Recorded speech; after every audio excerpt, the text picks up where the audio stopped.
Voz e imagen. Archivos para la memoria.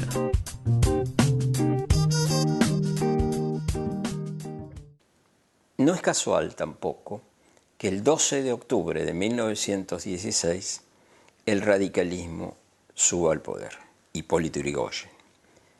Y con él, de alguna manera, llegan al poder también las clases medias hijas de la inmigración. Y el tango y las letras del tango pasa a ser el lugar donde las clases medias y las clases trabajadoras también, y los marginales, los delincuentes, encuentran su manera de quejarse quizá, de lamentar su vida, su historia, de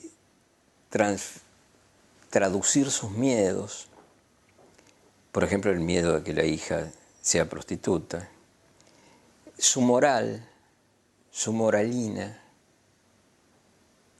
El tango, por ejemplo, que dice, portate bien, muchachita, no salgas de tu barrio, casate con un hombre que sea como vos, es decir, mantener Y todo esto se transforma, y no porque sí, en el año 1926, que es un año clave en la historia cultural argentina. ¿Por qué?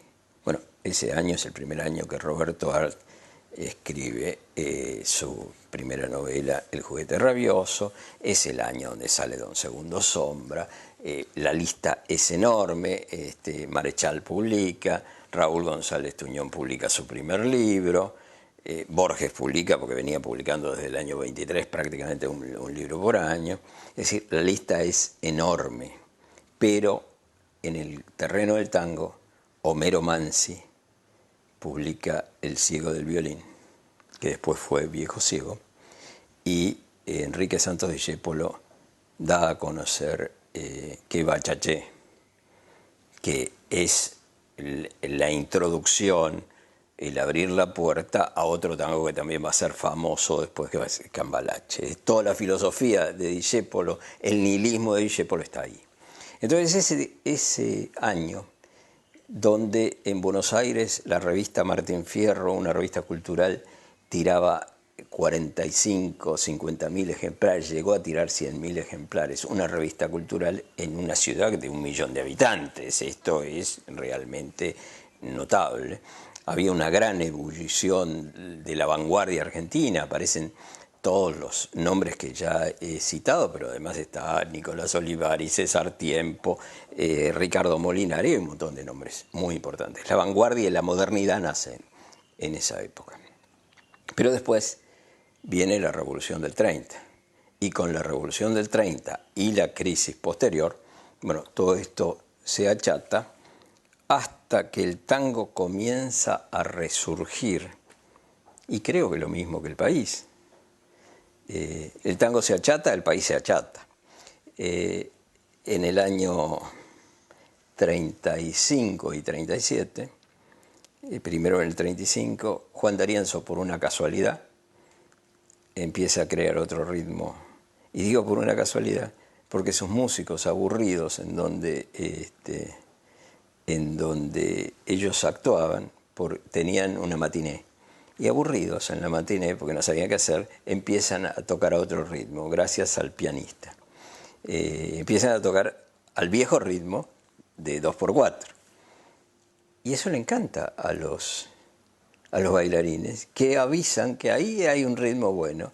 Y aparece esto absolutamente como una broma, porque si había 3 o 4 tipos, ¿por qué no podemos jugar?, dijeron.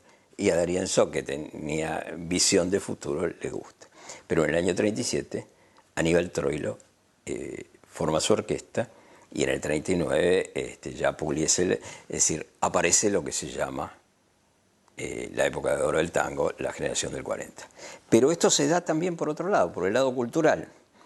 Aparecen más o menos alrededor de esa fecha, nunca es exactamente 1940, pero alrededor de esa fecha aparecen gente como Homero Expósito, que venía de haber estudiado en la Facultad de Letras, Cátulo Castillo, de las letras de Cátulo Castillo, porque él ya había hecho música, ¿no?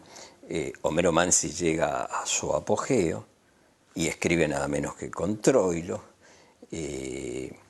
Enrique Cadícamo compone algunos de sus temas más sugerentes. Él ya había escrito desde antes porque escribió muy joven. Y hay otro factor, que es la guerra europea. La guerra europea impedía que llegaran discos. Entonces el tango se afirma, entre otras cosas, esto yo sé que es una especie de herejía decirlo, pero se afirma, entre otras cosas, porque no había otra música con qué compararlo ni con qué hacerlo. Voz e imagen. Archivos para la memoria. rumbosur.org